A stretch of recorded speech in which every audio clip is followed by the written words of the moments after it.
Miyerkules badlis dayon sa piyak sang pagpamahog sang COVID-19 apang may suwestyon nga sa baylo nga ipahid ibutang na lang ang abo sa ulo. Yaring balita aton gintutukan.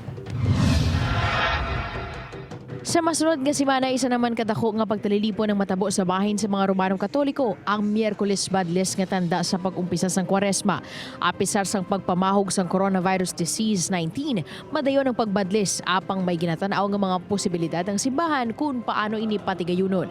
Sa suwestyon ni Caloocan Bishop Pablo Virgilio David sa baylo nga ipahid sa agtang ibutang na lang sa ulo ang abo agud malikawan ang contact. Nga naghatag sing pagduwa sa iban kay gina-question ang liturgy, but originally amo gimanang original nga practice, no? Ang ancient nga practice. Ginekomendar man ni David sa mga simbahan nga likawan ang pagbutang sa mga holy water sa puwertahan kag sa baylo.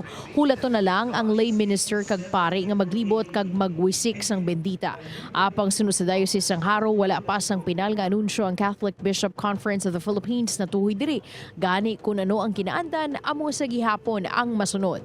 Ang CBCP wala pa sing may statement nga gin-release, no?